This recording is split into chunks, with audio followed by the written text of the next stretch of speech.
Simon Sinek is with me here in the studio, and I am super excited to announce you. Hello, Simon. Good afternoon for you. Good evening for us here in the Netherlands. A very warm welcome. I know you've been to Amsterdam, to the Netherlands before, so I'm hoping that you might consider traveling again at some point.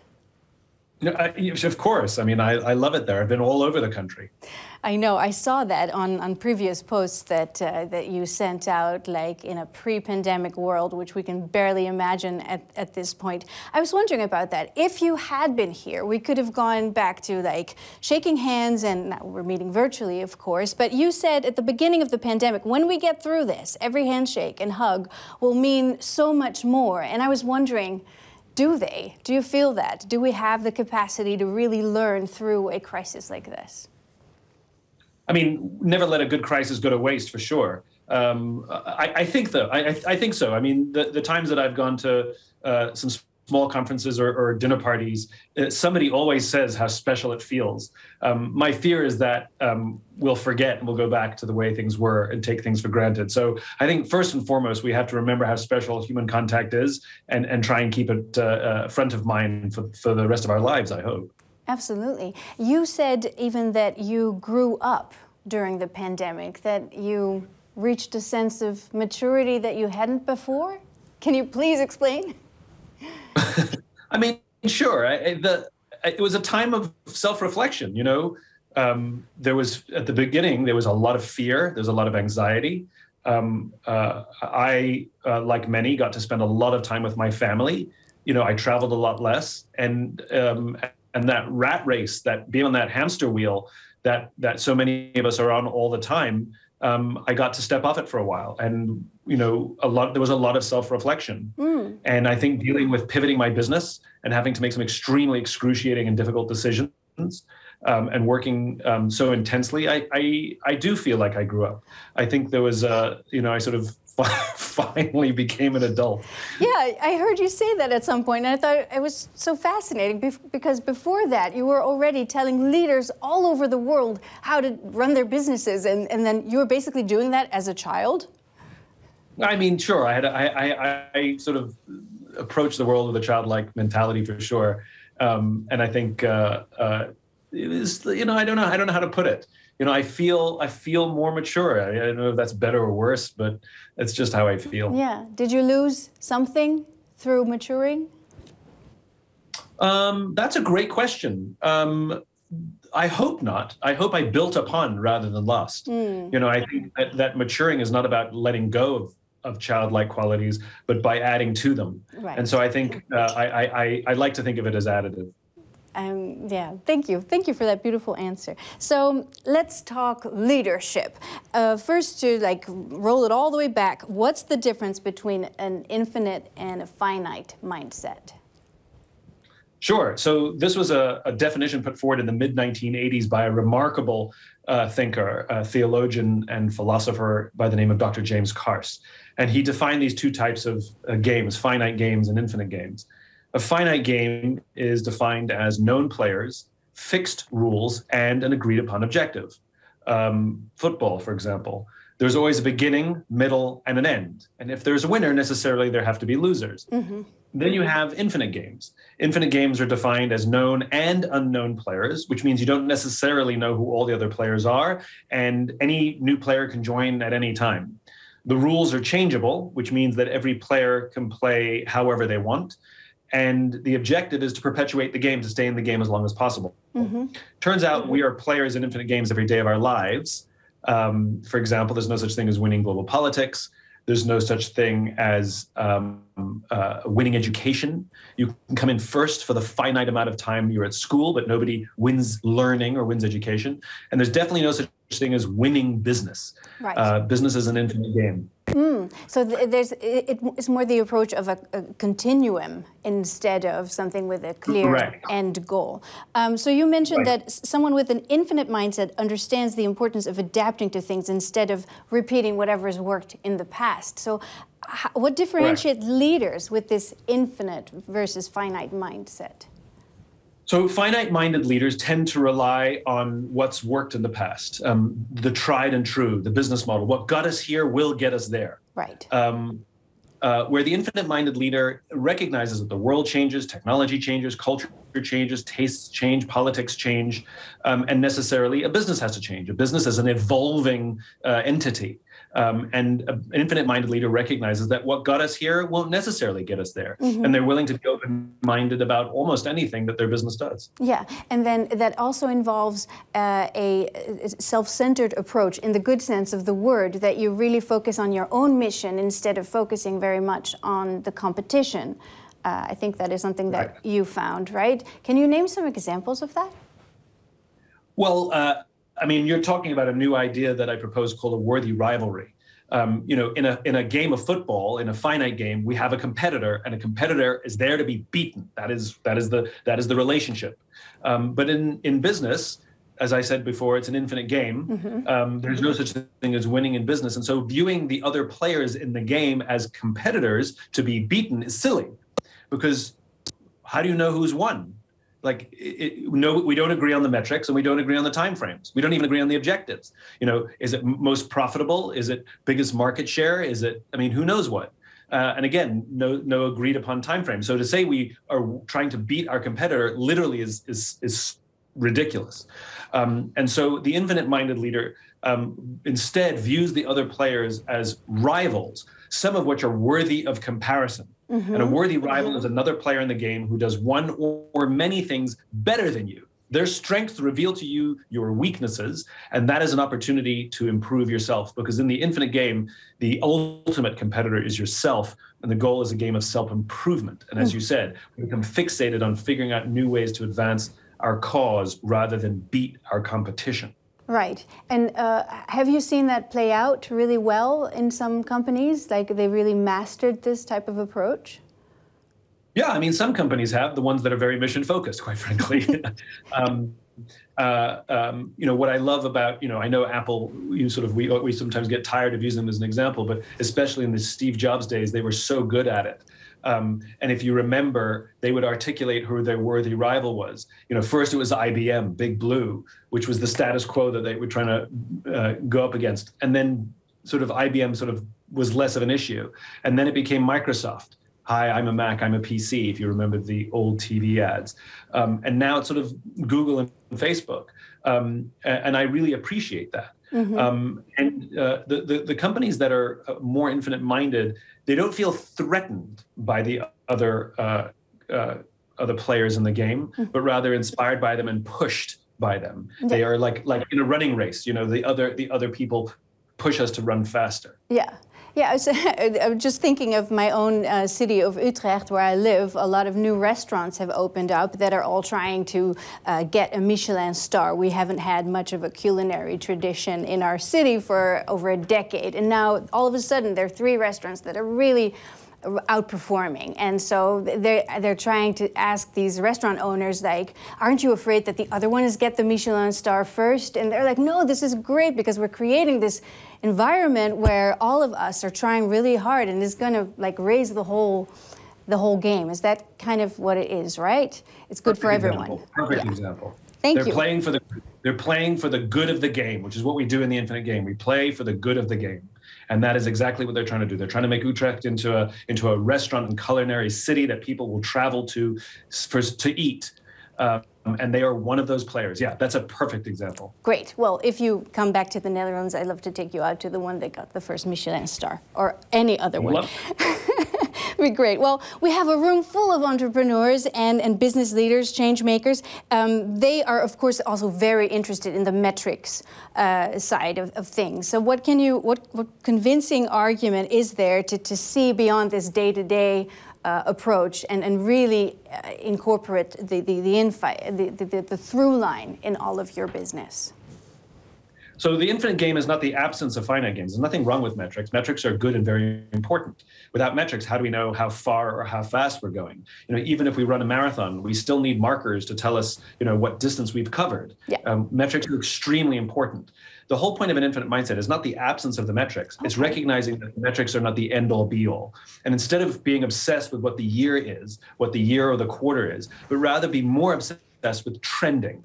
In other words, are we trending towards growth? Are we trending in decline? And it doesn't matter as much if we hit some arbitrary number on some arbitrary date. The obsession and the infinite mindset is the overall trend. Yeah. Okay, so the overall trend is that through line that you want to keep an eye out on. If we go back to your big why question, I love that TED Talk, by the way. I thought still, like, am I really looking at the right one? Is this the infamous, super famous TED Talk? Because it looks kind of crappy. It's not, you have your flip over, it's not like a TED Talk, like super smooth or anything. It's just that your idea was so good that it shook the world. Why was the world... sorry, go ahead. Yeah, you're right. I think this is proof that sometimes the content is more important than the way it's recorded or how pretty it is. It's true. Whenever people get nervous giving a presentation, I always try and remind them that my video quality was terrible. My microphone broke in the middle of my talk, and yet it still went on to be the second most watched TED Talk of all time, which is insane. And it's proof that the idea really does matter, and people care much more about the idea than they do about how pretty it is. Especially when the idea is really good. That's great. Yeah. If you can have both, that's great. But if you're going to have to sacrifice one, sacrifice pretty over quality. Well, now you have it all. Why is now, this moment in history, the right time for this theory? Why did it launch? Because maybe people thought of these things before, but why is now the time for this why question?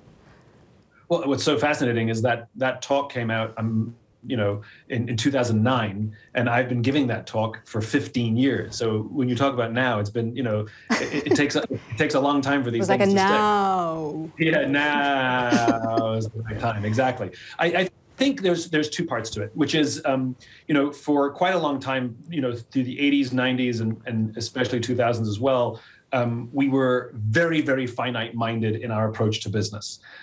We saw the rise of using mass layoffs. We saw the rise of shareholder supremacy. All of these things didn't really exist prior to the 80s and 90s.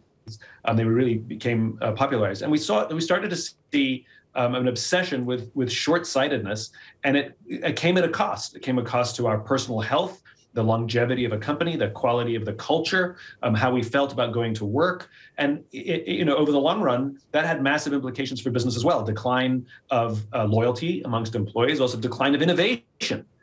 We saw a decline of innovation over the past few years as well.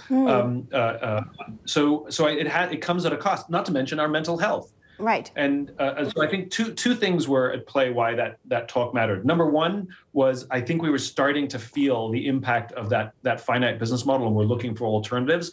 And I offered an explanation. The other reason is I took something that was important, but it sounded, a little bit hippie, and a purpose at work sounded so hippie back then. And I found a language, I talked about why, and grounded it in the tenets of biology. And I found a language that made those who needed to listen. I wasn't just preaching to the converted. Mm-hmm. And I think that's one of the important things there. It was really about language. Yeah, that three-legged stool, right? That idea of feeling, thinking, and behavior should all work together, and the why then sits on top of it, and is really the beholder of all of that. So you are calling out for leaders to apply deep listening, because it is important for them. Can you just explain to me why that is so important? Well, I think active listening, deep listening, whatever you want to call it, which is where we listen for meaning rather than just listening to words, I think is one of the essential components of good leadership. Ultimately, people want to feel seen and they want to feel heard. And good leaders are able to make people feel seen and heard. It's the same as good customer service, quite frankly. Mm-hmm. If you look at a customer relationship, customers don't necessarily want to have everything go their way. That's not what good customer service is. Customers want to feel like you actually care about helping them solve a problem, even if you can't. Yeah. And it's the same thing. Whether we're at work or whether we're the customer, we want to feel like somebody actually cares about us as a human being. And one of those things is learning how to listen. Yeah. Do you feel that, because COVID in that sense is has been a great test case, because a lot of companies had really incorporated their purpose and the why, and they thought, now we got it all figured out. But the true test has really come in many ways during COVID? Like, do people really feel that their companies are really living what they're saying, right? Because now you see a lot of people resigning from their job, the great resigning, you even call it, right? Is that, how do you see that? Yeah, I mean, the great resignation is a real thing. And, people are leaving for multiple reasons, some to follow their dreams. But I think it's also an indictment on corporate cultures for the most part, which is a lot of companies that just got away with allowing their corporate cultures to be fine. How's your job? It's fine. They got away with that for decades because the power balance was tilted way towards the company. Mm-hmm. And I think one of the things that COVID did, it made us less afraid of the unknown. A lot of people lost their jobs. A lot of people were put on temporary furloughs, and a lot of people just lived in fear. And yet we got through COVID, and we survived. We are here.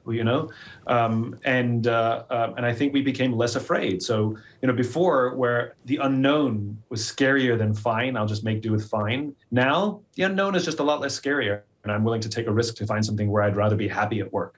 So I think companies, I think it's a shot across the bow, and it's a rebalancing of power dynamics. Where too long it was tilted towards the company, it may, the Great Resignation, it's tilted the other way, and it'll come back and find a proper balance. But I think leaders that are taking themselves on and taking on their cultures, I think, will ultimately see that as a competitive benefit in the future, a competitive advantage in the future. Right, because what will that do to? Because it's quite. We got some questions to you about this. How do you ensure that your culture continues to, hiring new staff is extraordinarily challenging these days? It's hard to find talent, it's hard to keep them. What is your advice? Well, again, not just talking about their pay and their benefits, which is usually how we tempt people, but talking about what programs we have inside our companies that will help them grow. What we expect of them. Do we expect them to take themselves on and become better versions of themselves? And we will be there to support them and help them. Do we give training to our leaders and future leaders how to listen, how to have difficult conversations, how to give and receive feedback, how to have an effective confrontation? Are we even giving that kind of training to the people that we're going to put in a leadership position? Mm-hmm. And I think we need to advertise those things to people who want to join our companies, to say that just as we expect you to take yourself on, we're taking ourselves on, and this is a game of constant improvement. We're not perfect, but we are trying and striving to be a better version of ourselves. Right. So acknowledging that you're not perfect and really embracing that fear of the unknown that we have now all come to live with, does that make for more vulnerable leaders too? Well, that word scares a lot of people in leadership positions. I know, that's why I used it, and maybe the whole room is full of scared people now. Oh my God, they're going to talk vulnerability. Right. Right. Vulnerable sounds weak, right? But vulnerability simply is the expression of doubt or uncertainty sometimes. Saying I don't know is vulnerable, right? Saying this is going to be difficult is vulnerable. I think a lot of leaders pretend they have all the answers or pretend that they have no uncertainty. And of course, that's nonsense, because we all have uncertainty and we all have doubt. Now you can't come to work and go, oh my God, the whole thing's gonna crash. That's just equally unrealistic. But when you have a company that allows for people to feel vulnerable, that means someone can raise their hand and say, I made a mistake, or I need help, or I don't understand, or I'm having trouble at home and it's affecting my work, or I'm scared, without any fear of humiliation or retribution, but rather they say it with confidence that someone will rush to support them. And the way that you encourage that kind of culture is that the leaders have to set the example. And so during COVID, when I was struggling, as we all went through a period of mental struggle, I said to my team, I'm off my game. I'm struggling. It's getting to me. And I just need your help and your patience to that I may be pretty slow to respond and not very effective for now. And I said that. And that allowed other people to speak up so that we could be there for them. But if I pretended that everything was fine and everything was good the whole time, then everybody's going to pretend everything's fine and everything's good. And then how can we be there to support each other until they crash? Mm-hmm. So I think vulnerability is just being a little more open. And the irony is it takes tremendous courage and strength to express vulnerability. It's actually strong to be vulnerable. It actually is very weak to pretend that everything's fine. Yeah. Were you already more adult when you were ready to acknowledge that to your team? Yeah, I think so. I'd learned that lesson before. Yeah. Yeah. So it is important to express doubt. Maybe it's to be a little bit more open. That's way easier than vulnerable. Maybe that is the less scary approach then. I mean, yes. I mean, we have to attack the word vulnerable only because it's in the vernacular right now. Vulnerability is used in the business press now. I know, it's all the rage. It's all the rage, exactly. So yeah, if you want to say we work to be more open, that's fine too. Whatever works. Whatever works. Okay, another question that came in from one of our audience members is, how do you ensure that your culture continues to exist within a company when you're growing super quickly and many employees are being added to your team all the time? So hypergrowth is a huge risk to company and company culture, because very often what we do is we take our eye off the ball of culture because we're so fixated on growth. For some reason, there's a lot of companies that are obsessed with hypergrowth, and I don't understand it. Now, if it's happening organically, during COVID, a lot of companies got lucky. They were standing in the right place at the right time, and they saw massive growth by virtue of the business they were in. Peloton or Amazon, for example, had Zoom, Zoom, or if your company sold leggings or sweatpants, you saw massive growth. That's organic. But companies that are obsessed with hypergrowth to serve an investor community, it really makes no sense. There's not a single study, a total of 0 articles that say that hypergrowth is good for business. We have to look at growth more like a dial. I mean, let's take a hypothetical example. Let's say you're a retail operation and you want to open 200 new shops by the end of the year. The problem is you're hiring so fast that you're actually not spending the time to train the people. This goes directly to your point about the culture. You're not inculcating them in the culture. And so what you're opening is 200 bad shops, which is not good for the long-term business. So it's better to adjust the dial and say, maybe we should slow down a little bit and open 30 shops this year and hire the right people and train them properly, and then we can adjust in the future. So I think we have to be okay with adjusting our ambitions so that we grow properly and we grow with a strong culture. Right. We're not just obsessing to meet the demand. Which is completely counterintuitive if you're still in this finite mindset, but if you're going at it from an infinite game point of view, then that could really, be very easy to implement. So I was wondering, is there a post-COVID new normal yet? Because we're so consumed with this ever moving present that one crisis just replaces the next one. Here in Europe, of course, where Ukraine is on our minds a lot, and then there's the even bigger crisis of climate change. How do you create time to reflect on things when things are just changing all the time and we have these big crises coming at us? Well, I think, this is one of the things we learned from COVID, which is, I thought it was very funny at the beginning of COVID. People said, in these uncertain times, there's never been a certain time, not once in history. Right. There's been stability, but there's never been certainty. And so, I think what COVID did was reminded us that nothing is certain and we have to be prepared for it. And you're right. I do not think there's a new normal yet. I think we are still in a massive state of flux. And there's still a lot of people, giving their predictions about the future of work looks like. We're going to be all virtual. We're going to go back to work 100%. I think one thing we can safely say is it's going to be some sort of blended model with a lot more flexibility. That's about the only thing I think we can safely predict. But until then, I think it's managing uncertainty right now. Yeah. And I think companies that are staking a claim as to the kind of cultures they want to build will have an advantage because they're taking bets. But it's a little too soon to tell what the future will look like. And as you said, it seems to be unpredictable crisis after unpredictable crisis, and things like climate change. The question is, can we get our hands around it? Yeah. Oh my God. Thank you for not flying here, although I would have loved to meet you in person. We love to bite-size stuff at BusinessBoost, so maybe to close it off, because I can't believe we're just flying through this time, can you share 3 tangible takeaways that people can use right away? Well, like we said, I want to go back to worthy rival. That is the easiest one of all the infinite-minded practices to implement, which is the other leaders, sometimes in your own team, the other people in your own team, other companies that make you slightly uncomfortable or slightly angry when their name comes up. What is their strength? What is something they do that highlights a weakness that you can focus on? That one's really easy and tangible to do.